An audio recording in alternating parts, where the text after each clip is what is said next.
மீசான் டிவியின் தமிழ் பேசும் உறவுகளை அன்போடு வரவேற்றுக் கொள்கிறோம். இன்றைய பதிவுல மிக முக்கியமான 2 விடயங்கள் குறித்து பேசலாம். சிறைச்சாலை வைத்தியசாலையினுடைய பிரதிபலிப்பாளர் அதிரடியாக கைது செய்யப்பட்ட சம்பவம் பெரும் பரபரப்பை ஏற்படுத்தியிருக்கு. ஒரு பிசியாக போலீஸ் துறையில் இணைந்தவர் 37வது போலீஸ் அதிபராக நியமனம் பெற்ற பிரியந்த வீரசூரிய அவர் யாரு, அவர் கடந்து வந்த பாதைகள் என்ன, பல்வேறு விடயங்களை பேசுறது தான் இன்றைய பதிவு.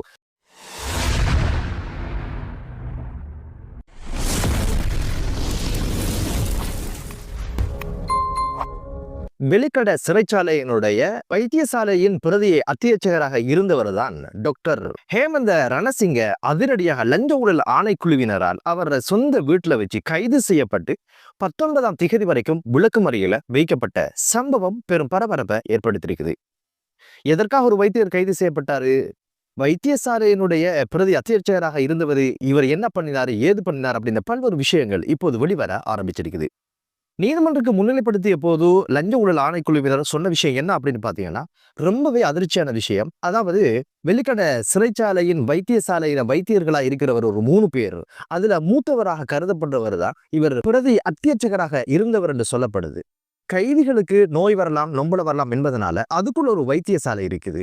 எனவே பரிசோதனைகளுக்கு பிறகு மருந்து கொடுத்து மீண்டும் சிறைச்சாலைக்கு அனுப்புறதா, இல்ல வைத்தியசாலையில் அட்மிட் பண்றதா, அதுக்கு பிறகு மேலதிக சிகிச்சைக்காக வெளியில் இருக்கிற அரசு மருத்துவமனையில் இவங்களை சேர்க்கிறதா, அதை தாண்டி ஏதாவது தனியார் வைத்தியசாலைகளை இவங்களை சேர்க்கிறதா, அந்த பல்வேறு விஷயங்களை தீர்மானிக்கிற அதிகாரியாகத்தான் இந்த டாக்டர் ஹேமந்த ரணசிங்க இருந்திருக்கிறாரு.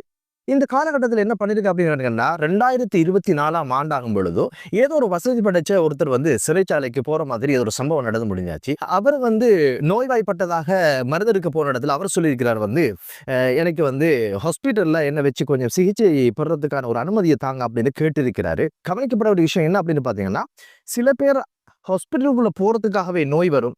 அரசியல்வாதிகள், வசதி படைச்சவங்க, சிறைச்சாலை என்றாலே பயமும் பீதியும் இல்லாத பொல்லாத நோயெல்லாம் வர ஆரம்பிச்சிடும். உடனடியாக இவங்களோட சிபாரிசினோடாக சிறைச்சாலைக்குள்ள இருக்கிற வைத்தியசாலையில போய் தூங்கிக் கொள்வாங்க. சில பேருக்கு நோய் ஹாஸ்பிட்டலுக்கு போவாங்க.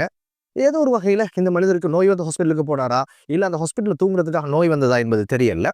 இந்த சந்தர்ப்பத்தை பயன்படுத்தி என்ன பண்ணினார் அப்படின்னு பார்த்தா, காற்றுள்ள போதே தூற்றிக்கொள் அப்படின்னு சொல்ற மாதிரி இவர் என்ன பண்ணிருக்கிறாரு, 15 லட்சம் ரூபாய் தந்தா அந்த ஹாஸ்பிட்டல்ல உங்களுக்கான ஒரு பெட்டை ஒதுக்கிடுவோம், ஃபேனுக்கு கீழே உட்காந்து ராகத்தா தூங்கி எழும்பலாம் அப்படின்னு சொல்லி என்னமோ பேரன் பேசியிருக்கிறாங்க. பரவாயில்ல, இந்த சிறை கைதிகளோட இருக்க முடியாது இல்லையா, அதுல குடுக்காரங்க இருப்பாங்க, குடிகாரர் இருப்பாங்க, கொலைகாரர்கள் இருப்பாங்க, கொள்ளைக்காரர்கள் இருப்பாங்க, மிரட்டுவாங்க, உருக்கி பார்ப்பாங்க. இதெல்லாம் தாங்குற சக்தி அவருக்கு இல்லை போல. ஏதோ துரதிஷ்டவசமாக ஜெயிலுக்குள்ள போய்த்தாரு போல. எனவே வசதியானவர் தானே, கொஞ்சம் பிடுங்கிக்குவோம் அப்படின்னு சொல்லி இந்த வைத்தியர் நினைச்சிருப்பார் போல. உடனடியாக பேச்சுவார்த்தைகள் முடிஞ்சாச்சு, தரலாம் அப்படின்னு சொல்லி முதற்கட்டமாக அட்வான்ஸாக உங்களுக்கு 3 லட்சம் தாரதாக இருக்கிறோம் அப்படின்னு சொல்லி உடனடியாக பணம் கைமாறப்பட்டதாக சொல்லப்படுது. சிறைச்சாலையில் இருக்கிற வைத்தியசாலையில அனுமதிக்கப்பட்டு ரெஸ்டா இருக்கிற நேரத்துல சில தினங்களுக்கு பின்னர் கேட்டுக்கிறாரு, மீதம் எங்க, கால நேரம் முடியுது இல்லையா, மீதம் எங்கன்னு கேட்டதற்கு தாரம்னு சொல்லியிருக்கிறாங்க போல. அப்படி ஏதோ ஒரு வகையில அந்த ஒரு விஷயம் லஞ்ச ஊழல் ஆணைக்குழுவினோட காதுக்கு வந்தாச்சு போல. கொடுக்குறாங்க இல்லையா, தகராறுகள் இருந்திருக்கும். இவரும் அரசியல் புள்ளிகளோட சம்பந்தங்கள் உள்ளவராயிருப்பாரு, அடிக்கடி கேட்டிருப்பாரு, மிரட்டிருப்பாரு. என்னதான் இருந்தாலும் கல்லனுக்கு தேல் குத்தின மாதிரி இதை வெளியே சொல்லவும் முடியாது, கத்தவும் முடியாது. அதனால ஏதோ ஒரு வகையில குள்ளுக்குள்ள ஏதோ உட்பூசல் இருந்திருக்கலாம். எனவே வழி இல்லாம கொடுத்து தரப்பும் லஞ்ச ஊழல் ஆணைக்குழுவுல இப்பதானே எல்லாரும் உள்ள பிடிச்சு போடுதாங்க, இந்த ஆசாமியை பிடிச்சு உள்ள போடணுமே அப்படின்னு லஞ்ச ஊழல் ஆணைக்குழுவுல கொஞ்சம் ஊதி வச்சாங்க போல. உடனடியாக நேற்றைய தினம் லஞ்ச ஊழல் ஆணைக்குழுவினர் அனைத்து தகவல்களை முண்டு திரட்டி இந்த ஆசாமியை கைது செஞ்சு, முந்தையெல்லாம் வைத்தியத்துக்காகத்தான் சிறைச்சாலைக்குள்ள பாதுகாப்போட போவாங்க. இப்ப ஒரு கைதியாக அதே வெளிக்கட சிறைச்சாலைக்குள்ள உள்ள போய் களி தின்ற மாதிரி இந்த வைத்தியருடைய நிலைமை நடந்து முடிந்திருக்கிறது என்பது ஒரு ஆரோக்கியமான விடயமாக பார்க்கப்படுது. பல்வேறு சர்ச்சைகள் இவர் குறித்து வெளிவந்த செய்திகளை பார்க்க முடிந்தது. அதுல டொமிண்டோ சில்வா ஒரு மரண தண்டனை கைதியாக உள்ள இருக்கிறாரு. அவர் சிறைச்சாலையில வாழ்ந்ததை விட அவர் இந்த ஹாஸ்பிட்டல்ல வாழ்ந்ததுதான் அதிகம் என்று சொல்லப்படுது. இவருக்கான அனைத்து வசதிகளையும் மருத்துவருக்கு கொடுத்ததா இருக்கலாம், ஃபேன் கொடுத்ததா இருக்கலாம், லேப்டாப் கொடுத்ததா இருக்கலாம், போன் கொடுத்ததாக இருக்கலாம், ஏன் அவருக்கு ஊழியம் செய்ய பல சேவகர்களையும் கொடுத்ததான பல்வேறு விஷயங்கள் சர்ச்சைகளோடு சிக்கிய ஒரு மனிதர் தான் இப்போது ஆட்சி மாற்றத்துக்கு பின்னால இவருடைய அண்டவாளம் தண்டவாளம் எல்லாம் வெளியே இப்போது சிறைக்கு போகின்ற ஒரு சூழ்நிலை உருவாகி இருந்தது. நேற்றைய தினம் 37வது போலீஸ் அதிபராக நியமனம் பெற்ற பிரியந்த வீரசூரிய யாரு, அவர் கடந்து வந்த பாதைகள் என்ன, இந்த பதவிக்கு எப்படி அவர் சேர்ந்தாரு என்ற பல்வேறு விடயங்களை கண்டிப்பாக பேசியாகணும். உங்களுக்கு தெரியும் தேசப்பந்து தென்னக்கோன் பதவியில் விலக்கியதுக்கு பின்னால இப்போது 37வது போலீஸ்மா அதிபராக நியமனம் பெற்றிருக்கிறார் பிரியந்த வீரசூரிய. பிரியந்த வீரசூரிய 1988ஆம் ஆண்டு மே மாதம் 20ஆம் தேதி ஒரு பிசியாக போலீஸ் துறையில இணைகிறாரு. 1992 ஆகஸ்ட் மாதம் 20ஆம் தேதி ஆகும் பொழுது ஒரு எஸ்ஐயாக பதவி உயர்வு கிடைக்குது. 1999ஆம் ஆண்டு மார்ச் மாதம் 5ஆம் தேதி ஆகும் பொழுது ஏஎஸ்பியாக பதவி உயர்வு கிடைக்குது. 2007ஆம் ஆண்டு எஸ்பியாக பதவி உயர்வு கிடைக்குது. 2016ஆம் ஆண்டிலிருந்து 2020ஆம் ஆண்டு வரைக்கும் டிஐஜியாக பதவி உயர்வு பெற்று குற்றவியல் மற்றும் போக்குவரத்துக்கு பொறுப்பான ஒரு இயக்குநராக இருந்ததாக சொல்லப்படுது. 2020ஆம் ஆண்டாகும் பொழுது மத்திய மாகாணம் மற்றும் வட மாகாணத்துக்குரிய சீனியர் டிஐஜியாக தரம் உயர்த்தப்பட்டதாக சொல்லப்படுது. 2024ஆம் ஆண்டு செப்டம்பர் மாதம் 27ஆம் தேதி தேசப்பந்து தென்னக்கோனுடைய பதவிக்கு இடைக்கால தடை உத்தரவு வந்தவுடனே பதில் போலீஸ் மா அதிபராக கடமையை பொறுப்பேற்று செவ்வனே அந்த கடமையை செய்து வந்ததையும் பார்க்க முடிந்தது. மற்றும் இவர் யார் அப்படின்னு பாத்தீங்கன்னா, ஒரு சட்டத்தரணியாக கொழும்பு பல்கலைக்கழகத்தில் ஒரு சட்டத்தரணியாகவும் அவர் தனது பட்டப்படிப்பை முடித்திருந்தார். அது மட்டுமல்ல, ஐநாவினுடைய அமைதி காக்கும் பணியில பல நாடுகள்ல சேவையாற்றியதாகவும் சொல்லப்படுது. பல்வேறு அனுபவங்களை கொண்டவர், சர்வதேச உறவுகளை பேணுகிறவராக தெரிய வருது.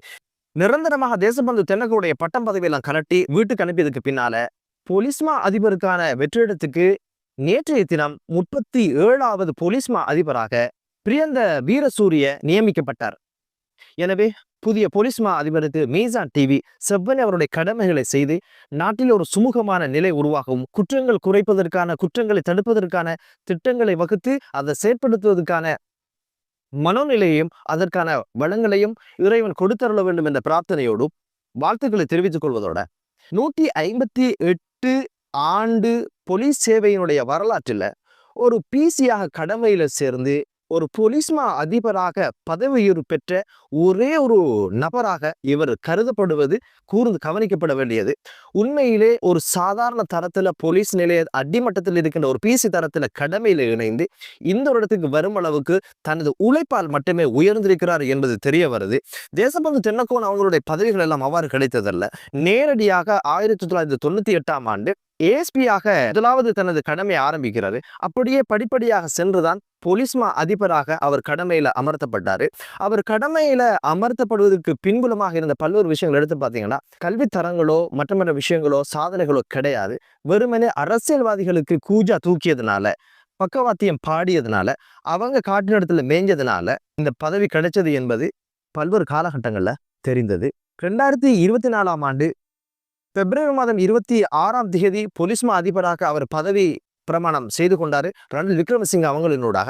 அப்போது மக்கள் பாதுகாப்பு அமைச்சராக இருந்த டிரான் அலஸ் அவங்க W15 ஹோட்டலுக்கு முன்னால அந்த சூட்டு சம்பவம் நடந்ததன் காரணமாகத்தான் இப்படியான ஒரு பாதக செயலை செஞ்சவருக்குத்தான் போலீஸ்மா அதிபர் என்ற உயரிய பதவியை ரணில் விக்ரமசிங்க அரசு கொடுத்திருக்கிறது என்பது ஊர்ந்து கவனிக்கப்பட வேண்டியது. தற்போதைய போலீஸ்மா அதிபராக இருக்கிறவர் தனது உழைப்பால் உயர்ந்து இந்த இடத்துக்கு வந்திருப்பது மிக சால சிறந்ததாக பார்க்கப்படுது. இந்த பதவிக்கு பொருத்தமானவர் என்பதால் மீசான் டிவி கருதுகிறது. சின்னதா இருந்தாலும் சட்டம் ஒழுங்கு அப்படின்ற ஒரு விஷயம் இப்போது பூஜ்ஜியத்தில் இருக்கிறத பார்க்க முடியுது. இந்த ஒரு விஷயம் மாற்றம் பெறணுமாக இருந்தால், சட்டம் ஒழுங்கு நிறைவேற்றப்படணும், கட்டி காக்கப்படணுமாக இருந்தால், அதனுடைய முதற் பிரஜை போலீஸ்மா அதிபர் என்ற பதவி வகிக்கிறவர் நன்னடத்தி உள்ளவர்களாக இருக்கணும், தனி மனித ஒழுக்க விழுமியங்கள் உள்ளவராக இருக்கணும் என்பது மட்டும்தான் எமக்கு புரிகிற ஒரு விடயம். அதற்கு சால சிறந்தவராக இப்போது இவரை அரசு கண்டிருக்கும் என்பது மீசான் டிவியினுடைய நம்பிக்கை. எனவே அவருடைய பணியிலே உச்சத்தை தொட்டு சட்டம் ஒழுங்கை காக்கின்றவர்களாக, அரசியல்வாதிகளுக்கு சோரம் போகின்றவர்களாக இல்லாமல் இருக்க இறைவனை பிரார்த்தித்து மற்றொரு காணொலியை உங்கள் அனைவரையும் சந்திக்கும் வரை விடைபெறுகிறேன். நன்றி.